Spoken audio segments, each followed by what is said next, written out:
성장에 관한 방송, 성장에 대한 방송, 성장을 위한 방송, 윤희진의 생각마루에 오신 것을 환영하고 축복합니다. 너무 오랜만에 찾아봤네요. 오늘은 생각하라 그러면 부자가 되리라는 나폴레온 힐이 지은 책에 대해서 짤막하게 리뷰를 해보도록 하겠습니다. 성공에는 아무 트릭도 없다. 나는 나에게 주어진 일에 전력을 다했을 뿐이다.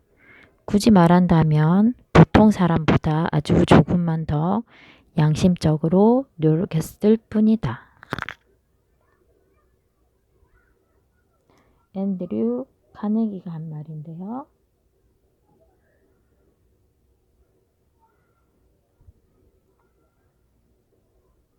성공에 대한 카네기의 생각을 엿볼 수 있는 대목입니다.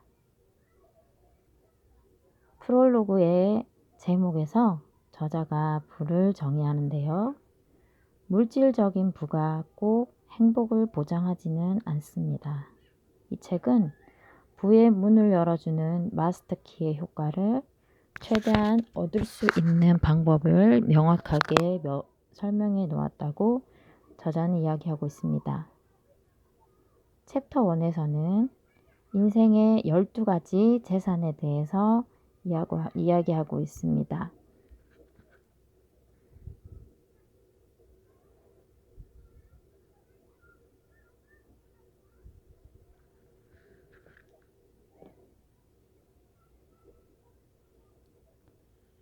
내가 부라는 표현을 할 때는 완전하고도 충만한 행복의 조건이 갖추어진 삶을 가리킨다. 그래서 나는 이 행복의 조건을 인생의 12가지 재산이라 부르고 이 재산을 받을 마음의 준비가 된 모든 사람과 함께 나누어 갖고 싶다. 긍정적인 정신 자세, 건강, 조화로운 인간관계, 공포로부터의 자유, 성공에 대한 희망, 신념의 힘, 베푸는 마음, 자선활동, 너그러운 마음씨, 자제심, 이해심, 경제적인 보상입니다. 랄프 waldo 에머슨은 실행하라 그러면 힘을 얻게 되리라고 이야기합니다. 부를 부르는 마음가짐인 8인의 왕자님에 대해서 2장에 다루고 있는데요. 매일 밤 하루 일과의 마지막 순서로 나는 8인의 왕자와 만남의 시간을 갖는다.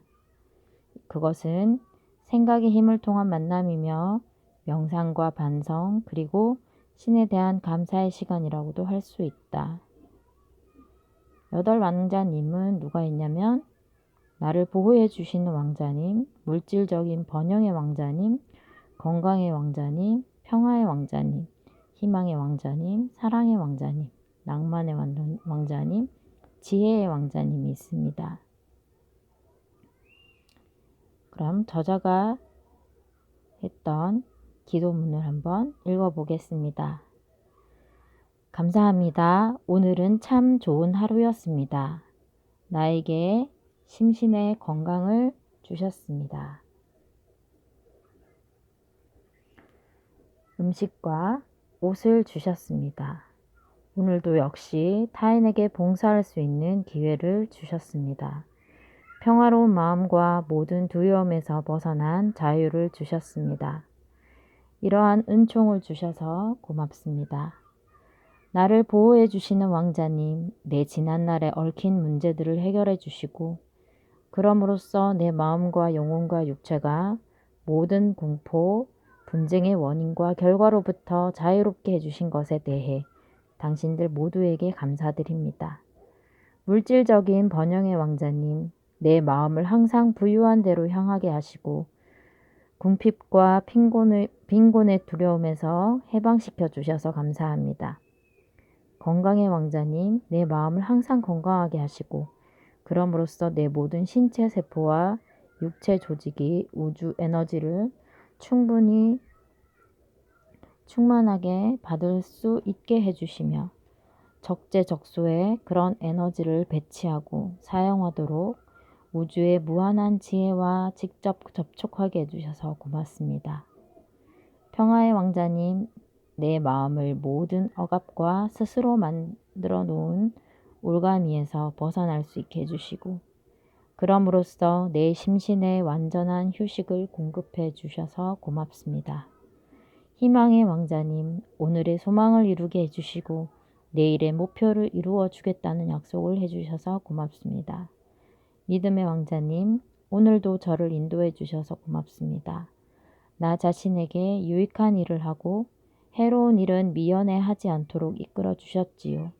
당신은 내 생각에 힘을 주셨고 내 행동에 추진력을 주셨으며 자연의 법칙을 이해할 수 있는 지혜와 그 법칙에 조화롭게 적응할 줄 아는 판단력을 주셨습니다.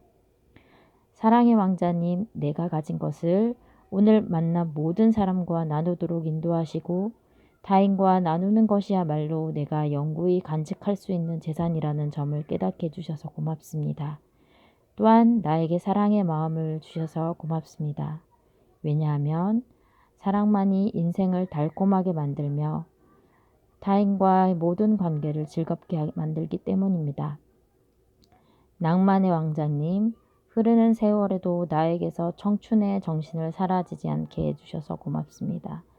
지혜의 왕자님, 지난날의 실패, 좌절, 잘못된 판단과 시행착오, 모든 두려움, 실수, 실망과 갖가지 자연재난을 내 인생에서 참으로 귀중한 가치를 지니는 영구적인 재산으로 만들어주신 데 대해 무한한 감사를 드립니다. 그런 경험을 통해서 나는 인생의 재산을 획득하도록 사람들을 이끌어주는 능력을 얻었습니다. 그것이 바로 나의 재산이지요. 그리하여 받을 준비가 되어 있는 사람들에게 나의 모든 복을 나누어 주는 특권을 누리고 내가 받은 혜택을 나누어 줌으로써 나의 재산을 더욱 풍부하게 할 수 있었지요. 경험이 인생에서 얼마나 중요한지를 깨닫게 해주신 점에 대해서도 감사를 드립니다. 내가 겪은 많은 경험이 사람들에게 유익한 봉사를 할 수 있는 능력이 되었다는 사실을 잘 알고 있습니다. 생각의 힘이야말로 내가 완벽하게 통제할 수 있는 유일한 능력이며 그 능력을 통해 나는 원하는 대로 마음껏 행복을 맛볼 수 있으며 스스로 마음속에 묶어두지 않는 한 생각의 힘에는 어떤 제한도 없다는 사실을 알게 되었습니다. 3장은 목표를 명확하게 세워라 라는 제목입니다. 명확한 목표의 힘을 유도해내는 7가지 조건이 있는데요. 첫 번째 조건은 명확한 목표를 세우고 그것을 달성하기 위해 명확한 계획을 세우는 것입니다. 두 번째 조건은 성공은 동기와 동기들이 결합한 결과입니다. 세 번째 조건은 제가 표를 만들어 보았는데요. 한번 보시기 바랍니다. 간절한 열망과 계획 또는 목표가 생각의 반복을 했을 때 마음속의 마인드를 발전시키면 실현하고 싶은 열망이 생깁니다. 그리고 이것은 잠재의식에 보관되고 자연스러운 어떤 계기를 통해서 논리적인 클라이맥스가 이르게 되고 결국은 성취를 이루게 된다는 거죠. 네 번째 조건 역시 그림으로 알아보면 간절한 열망이나 계획이나 목표가 우리 의식 속에서 절대적인 그것을 실현하리라는 절대적인 믿음을 만났을 때 잠재의식에 들어가게 되고 또 성취된다는 것입니다. 다섯 번째 조건은 생각의 힘은 사람이 완전하고도 절대적으로 컨트롤할 수 있는 유일한 대상이고 그 생각의 힘을 통해 사람은 우주의 무한한 지혜를 얻어올 수 있습니다. 여섯 번째 조건을 알아보겠습니다.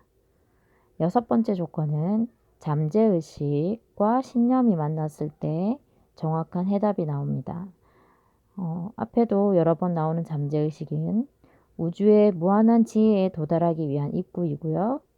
신념은 신념의 정도에 따라서 정확히 이 잠재의식은 신념의 정도에 따라 정확히 비례하고요. 그 필요에 응답한다고 나와 있습니다. 7번째 조건은 절대적인 신념이 명확한 목표와 만났을 때 지혜의 한 형태인 지혜의 한 형태를 이제 통해서 우리가 실행을 하게 되면 긍정적인 결과를 얻게 된다는 것입니다. 성공은 명확한 목표를 정하는 것부터 시작된다. 이런 사실을 귀가 따갑도록 강조하는 것은 100명 중 98명이 명확한 목표를 정하지 않고 인생을 살아가는 게으른 생활이 일반화되어 있기 때문이다. 따라서 지금 당신이 해야 할 중요한 일은 인생에서 무엇을 열망하는지, 어디로 가야 하고 그것을 얻기 위해 무엇을 해야 하는지를 알아내는 것입니다. 이것은 당신 외에 어느 누구도 맡을 수 없는 일입니다. 그래서 우리 생각마루 우리 시청자 여러분들은 꼭 명확한 목표를 정하시기 바라고 그 명확한 목표를 향해서 또 내가 오늘 한 걸음 한 걸음 어떻게 나아가야 하는지 작은 목표들을 세우고 실천하는 것을 시작해야 될 것입니다. 4장은 보상을 생각하지 말고 일하라는 부분인데 작가인 우리 나폴레온 힐 선생님께서 아주 강조하는 부분입니다. 베풀수록 없고요. 놓치기에는 너무 아까운 사람이 되라고 소제목에서 다루고 있습니다. 보상을 생각하지 않고 일하는 습관은 분명히 그에 상응하는 보수를 얻게 됩니다. 왜냐하면 어떤 사람이 그런 습관을 실천할 때마다 봉사를 받은 대상으로 하여금 다시 갚아주어야 할 의무를 안겨주기 때문입니다. 우리가 어떤 사람으로부터 호의를 받았을 때 그 사람에게 다시 갚아주어야 할 그런 의무감이 생기잖아요. 그런 걸 이야기하는 것 같습니다. 그리고 5장은 이웃사랑은 성공의 실마리라고 이야기하고 있습니다. 소망하는 것을 쉽게 얻는 비결, 그리고 오직 보상을 바라지 않고 일하는 습관을 받아들이고 겸손하고 솔직하면 우리가 소망하는 것을 쉽게 얻게 됩니다. 영리하고 현명한 사람들은 금전적인 목표를 달성하기 위해 무보수로 일하는 원칙을 적용함으로써 부자가 될 수 있었다.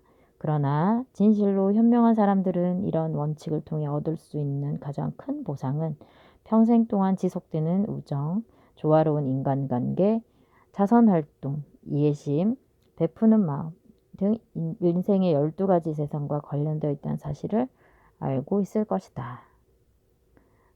자, 그리고 6장은 마스터마인더에 대해서 설명하고 있습니다. 마스터마인드란 명확한 목표의 달성을 위해 완벽한 조화와 협력의 정신으로 뭉쳐진 둘 또는 그 이상의 마음의 연합들을 의미하는데요. 마스터마인드 원리는 모든 성공의 토대이고 그리고 개인이든 집단이든 인간의 모든 진보에서 가장 중요한 주춧돌 역할을 해왔다고 합니다. 그럼 마스터마인드의 5가지 원리에 대해서 알아볼게요. 첫 번째, 타인의 경험, 훈련, 교육, 전문 지식, 타고난 능력으로부터 충분한 이득을 얻을 수 있다. 둘 또는 그 이상의 마음이 연합하면 명확한 목표 달성을 위해 완벽한 조화의 정신을 발휘하고 각 개인의 마음에 자극을 줌으로써 그 마음의 상태를 신념으로까지 끌어올립니다. 세 번째, 모든 인간의 두뇌는 생각한 내용을 표현하기 위한 방송국과 수신기를 겸하고 있으며 마스터마인드 효과는 소위 텔레파시를 통해 작동함으로써 생각한 바를 실천에 옮기도록 유도합니다. 마스터마인드 원리를 적용하면 한 개인의 잠재의식은 물론 그와 연합한 사람들의 잠재의식에도 효과를 나타냅니다. 5번째, 결혼, 종교, 직업과 같은 관계에서는 마스터마인드 원리가 더욱 유리하게 적용될 수 있습니다. 이어서 저자는 7장의 마스터마인드 갖기, 그리고 신념을 가져라, 그리고 성공 철학의 17가지 원칙에 대해서 이야기하고 있는데요. 17가지 원칙만 알아보겠습니다.